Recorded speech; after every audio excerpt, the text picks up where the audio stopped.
barabara yeroo hunduma dubbiilee dhugaaf sagalee misraachuu bifa adda ta'een gurraan isin ga'a. Baga gammaddan, baga gammanne. Guyyaan har'aa keessumattuu guyyaa addaa kan ta'e yeroo itti Waaqayyo jaabaafatu yeroon isaa kan ga'e. Dhaloota kaleessa dheengadda utuu jaallannuu of biraa dhabne gara mana Gooftaatti deebi'uu isaa hordofee miidiyaan garee wangeelaa oduu fi akkasumallee qophii babbareedaa qabatee jira. Hundumti keessaniyyuu gara istiidiyoo keenya miidiyaa kiristaanaatti baga nagaan dhuftan. Muddee bara 2018 halkan keessaa sa'aatii 4:50. Harka fuudhuun akkam jirtu dhaggeeffatoota keenya oduu sa'aa kanaa isin nageessifna oduu waliin ana mootii dhaabaatiin. Miidiyaan kiristaanaa hojii boonsaa hojjetameen namoonni hedduun gara mootummaa Waaqayyootti deebi'aa jiraachuusaa addeeffameera.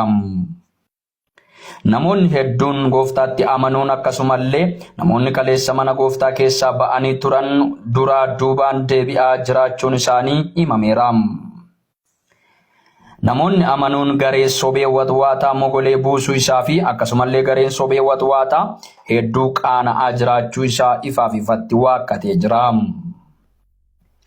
Bu'uuruma kanaan qarree qaxalee sabboontuu Shawwaa yookiis Maskaram Taaddalee mana abbaa ishee keessaa kan baatee yeroo hedduudhaaf bakkee kan turte akkasumallee garee sana keessatti hamilee gurguddaa itti hortee fi oduu wantoota garagaraan isaan bu'aarsaa kan turte guyyaa har'aa ajandaa isaanii adda isaaniitti darbachuudhaan gara mootummaa Waaqayyootti deebitee jirti.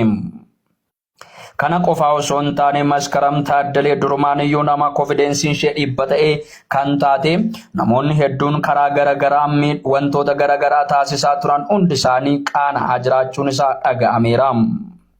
Sababa kanarraa kan ka'e ho'iinsi akka malee isaan mudachuurraa kan ka'e yeroo ammaa kana firiijii gurguddaa banatanii keessa taa'anii qorraan dhaanamaa jiraachuu isaanii dubbatanii jiru.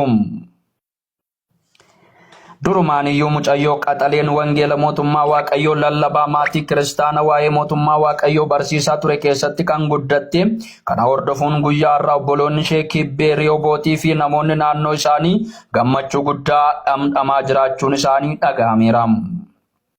Kanarraa kan ka'e yeroo si'anaa kana sa'aatii kana irraa kan ka'e gammachuu guddaan mandaraa maatii ishee dhaalee akka jirus odeeffanneerra. Yeroo hedduudhaaf wangeela mootummaa Waaqayyoo lallabaa dhaloonni turan gara dudduubaatti deebi'uun dhaloota wangeela mootummaa Waaqayyoo lallaban mogolee buusee kan jiru yoo ta'e illee yeroo isaa eegee wangeelli mootummaa Waaqayyoo dho'ee dhaloota baay'ee dukkana keessaa micciiree gara ifaatti deebisaa jiraachuun isaa irra deebi'ee addeeffameera. Kana qofaa osoo hin taane garee wangeelaa dhaloota karaa hedduudhaan wangeela mootummaa Waaqayyoo dogoggoranii keessaa ba'an tokko tokkoon deebisaa jiraachuusaa addeesse. Kana qofaa osoo hin taane gareen sobee watwaataa shaataa jedhee of waamu yeroo si'anaa kana qaaraa cuffataa akka isaan jiran barsiisaa wajjin milikitaan addeessaniiru. Gareen sobee watwaataa jedhee of waamu kana qofaa osoo hin taane qaaraa garaatti cuffachuu qofaa osoo hin taane jatti sukkuummatanii imimmaan hammanan jedhamne lolaasaa jiraachuun isaanii dhaga'ameera. Kana qofaa osoo hin taane akkasumallee rakkoo ho'iinsa isaan mudate tokko tokko hordofuudhaan yeroo si'anaa kana jaallaatti suuqii irraa heddumminaan bitatanii fayyadamaa akka jiranis addeeffameera. Hojii boonsaa garee wangeelaan hojjetameen oomishni sanyii filatamaa garee Yesuus dachaa kumaatamaan dabalaa jiraachuun isaanii dhaga'ameera. Itti gaafatamaan garee sanyii qulqullootaa kan ta'an fayyisaan ilmaan namoota Yesuus Kiristoos karaa wangeela isaanii akka dubbatanitti dhaloonni hundumtuu dukkana keessaa ba'uun ifa kana dhamdhamuun gaarii akka ta'e irra deebi'ee dubbatameera. Hojii qonnaa adda duree kiristaanotaan oomishame hedduu ilaalchise sanyiin yeroo si'anaa oomishamaa jiru sanyii filatamaaf qulqulluudha jechuun addeeffame. Gareen sobaa fi sobee watwaataa ingirdaada facaasuuf yaalii sanyii balleessuuf isaan taasisan irratti milkaa'ee fi akka hin jirres addeeffameera. Keessumattuu miseensonni garee kanaa hojii hojjetanitti qaana'uun isaa dhaga'ameera. Miseensonni garee kanaa akka dubbatanitti inni jalqabarra jiruu fi dura taa'an garee sanaaf fakkeessaan yeroo hedduudhaaf fakkeessaa hedduu kan inni raawwate fiixaan akka hin baaneef dubbate. Kana qofa osoo hin taane maamilaa fi hidhata fakkeessaa kan ture itti afarsaan hedduu itti afarsee bu'aa dhabeessa akka duraa ta'es dubbateera. Hidhata fakkeessaa fi itti afarsaa kan ta'e cimee hojjetaa kan ture sobee dutaan mandara hedduu keessa deemee soba hedduu dhaadheessuus milkaa'ii fi akka hin turre dubbate. Kana qofaa osoo hin taane eegdonni yookiis boodigaardonni isaanii akka doorsisaa fi ajjeesaan yeroo hedduudhaaf wantoota garaagaraa isaan dubbatanis dhaloonni didanii harkaa ba'anii wangeela mootummaa waaqayyootti harka kennaa jiraachuun isaa dhaga'ameera. Oduu isaanii kana hordofuudhaan golaa dutaa fi garaaf fiigaan wantoota isaan taasisan caalaadhumattiyyuu kan isaan qaanessu ta'uun dubbatame. Warreen kun hundumti isaanii kan isaan oomishan sanyiin isaan oomishan qixa sanyii fi ramaddiin yeroo itti kennamu sanyii kolkollee jedhamuudhaan addeeffame. Qixi sanyii kolkollee fi sanyiin kolkolleen yeroo hedduudhaaf gabaarraa baduu akka qabduu fi faayidaa akka hin qabne filatamaa akka hin taane gabaa kamitti akka hin fe'amne dubbatame. Kanarraa ka'uudhaan hojii wangeelaan hojjetame kana karaa hedduudhaan cimee itti fufa kan jedhu oduu sa'aa kanaati. Qophiilee hafan waliin turtii gaarii. Walaloo. Baga gammaddanii ijoollee waaqayyoo diina harkaa baatan ciccirtanii kiyyoo. Diinni qalbii buuse ofumaan maraate galgalli isaa badee leeyyooti isa nyaate qeen warra pheenxee gammachuun maraate qeen warra pheenxee ililleen maraate dhaloota egeree ganda warra dhugaa naguma keessanii jaalleewwan koo jirtu kaa warra shira ganee dhugaatti cichoome diinatti diinomee dhugaatti warroome warra waree dhiisee Yesuusiin filate dhugichatti galee gurrasaa cufate. Isin carroomtota kiristaanni martuu Yesuus isa dhugaa gaaf tokkoon agartu. Waa xiqqoon haasa'a meena waliin ta'a qalbiin na caqasaa boruuf ragaa ta'a. Hayyuu abbaa malaa gaaffii ana dhibe guddaa mataa arrii xiqqaatee kijibe isa sammuun xophee qaamni isaa guddate isa waaqa uumaa hiriyyaa godhate isa arrabni isaa tulluu ta'e gaara sammuun isaa hallayyaa addeetutti gala maal naan jedhuun beeku kijiba daldala wanta isaan gallee dubbachuuf jarjara anat beeka jedha na argii baay'isa guddaa sammuu xiqqaa sobaaf qalbii buusaa of qabimee jaaloo miira keessaa ba'i dhuguman siin jedha sammuutti deebi'i. Ugum ajaa'ibaa yaa caba keessanii qaanii safuu cabsa gola of keessanii fayyaa fakkaatanii nu dura teessanii. Maali dhiiroo isaa cabni ammana ga'u safuu argaa ijaaf soba ammana ga'u anaaf wantin gallee gaaffii kiyya ta'e cubbuu namaaf dhiisa dhagaan nama ta'e haqaan gabbaramaan tokko erga ta'e dhagichi immoo maali gaaffii natti ta'e. Allahaatu dhagaadha moo dhagichatu allaha mee koottaa deebisaa garboonni obbo Allah keessumattuu isin miidiyaa kanarraa qurxii harree nyaadhaa qilqilii waraabessaa aannan harree dhugaa sammuudhaaf ba'eessaa rabbi tokko hin jenne dhiiro waaqni keenya dhagicha arraabuu akkamittiin hiegna. Sinii marga malee qarree kiristaanaa cidhaansaa dhungachuun maammeef mucaa taanaa. Bofni diidaa dhufee yoo sitti baqate keessummeessuu qabdaa ol kaatee hammatte akka tasaa ta'ee maskida yoo lixxe isheen islaamaa waaqeffannaa dhufte. Seexanaa fi bofa miseensa gootanii nama soba jibbe immoo bineensa gootanii. Kabaja haadholii obboleettii qarree xiqqeessuu jaallattum kijibaan har'allee. Saree fi dubartiin salaata addaan kutaa dubartii barbaaddee allahaan sii fiixataa wajjin fataa jetta ammallee jannata tokko tokko sana allahaan hin eeyyamu.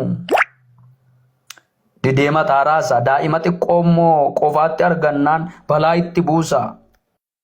Na dhaggeeffadhu mee gurbaa yaa niqqilu kijiba san malee jireenyi hin jiru.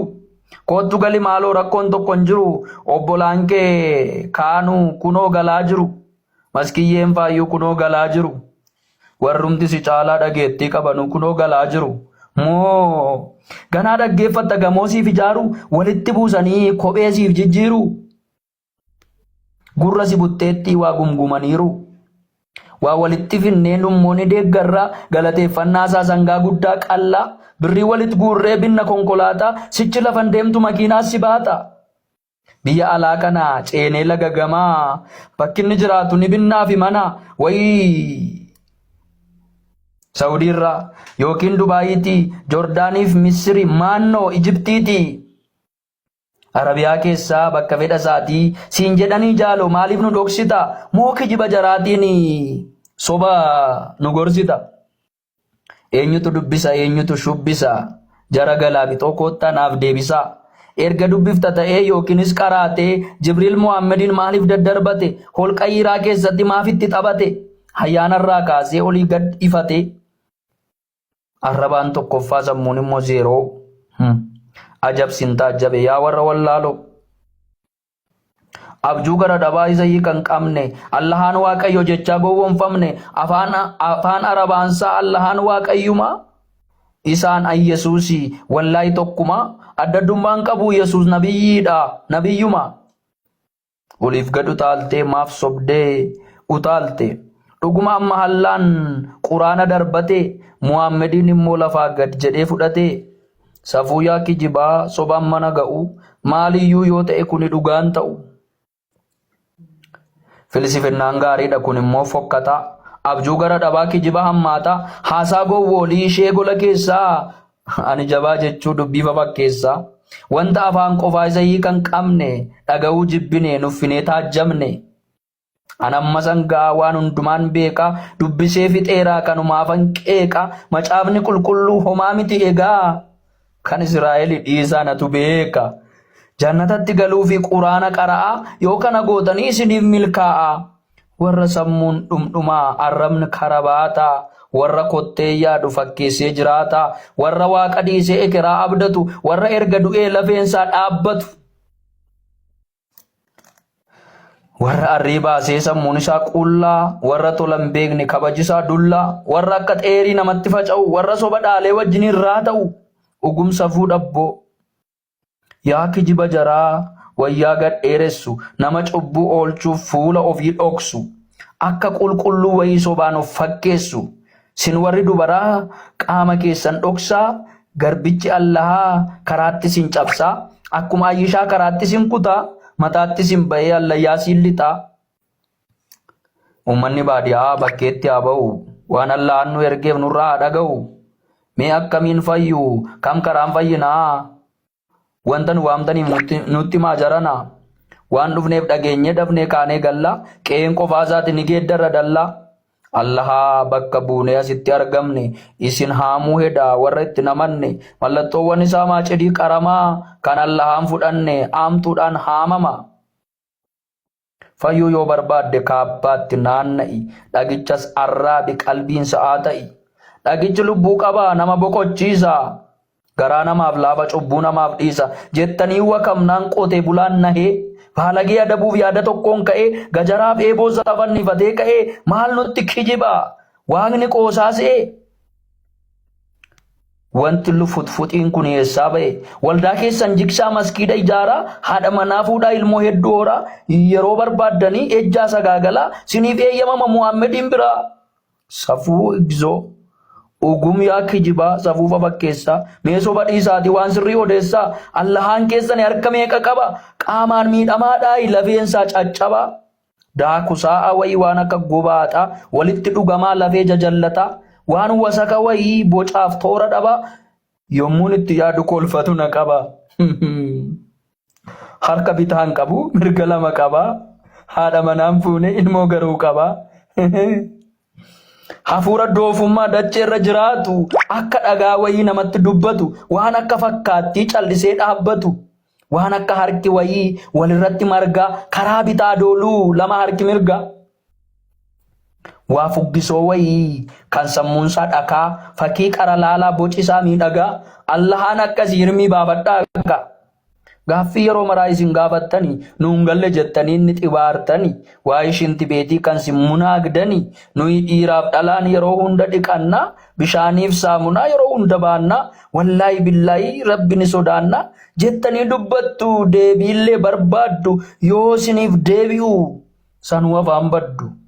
Jinniin halkan dhufeesi waliin rafaa isin baala geessa kanaaf sin xureessa sinii marga malee shamarreenas keessa. Kanaaf yeroo hunda baaldii xiqqoo baattu fincaan gadi naqaa kanaaf xaragattu nuyi kanan qabnu cinqii kana mara gooftaan nu qulleesse dhiiraa fi dubara. Gooftaatu nu qulleesse dhiiraa fi dubara. Sin qulqulluu mitii kan jettee xaaxoftu qaama dhiqachuudhaan kiristaanan caaltu kijibaan nu fixxee warri zammuraatu waaqolii tolfamoo isa maqaa baatu. Allahaan samiirraa takka dhagaa buusee gaafii immoo dabtaraa kijibni keessanii lafaan nama mara. Har'as gaaffiin qaba kunoo harka baase eenyu naaf deebisa sagalee ol kaase. Ogum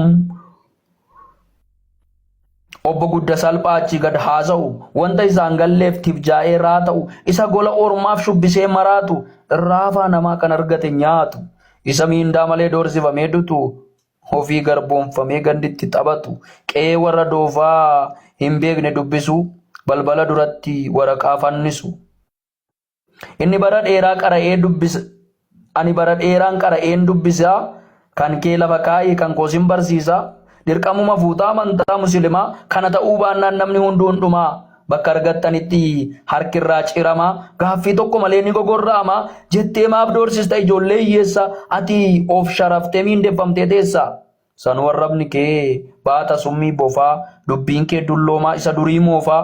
Uffata kee malee dhagni kee xuriidha sababni kee xiqqoo qalbiin kee horiidha adda kee fakkaata gaafa arrabsitu ilmaan kee xixinnoo fedha kee raawwatu. Warri miiraan horte si'umaan fakkaatu. Nama arrabsanii sobanii jiraatu. Suura gad kombisuu sammuu du'aa baatu. Dubbii gola keessaa ishee asaasamtu. Oduu gabaa keessaa ishee fakkeeffamtu. Sanuma rurruuqxa achumaan duuchita gaafa waa argitu sobdee fakkeessita. Konfidensiin kan kee dhibba keessaa zeeroo sammuun kee duwwaadha kan siif galeen jiru. Taphni kee golatti qodaatti ol dhiitta tobosoon adagaa eelee sibiilaa fi distii isiista. Erga beekta ta'e maaliif xixinnootaaf wallaalaa sossobda itti lixi malee maaliif bukkee labda.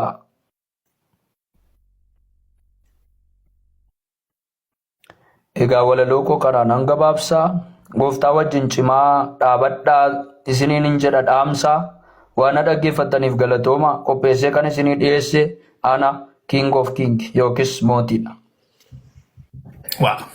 Eebbifame mootii dhugaa. Waaqayyo si eebbisu qalabsiisu.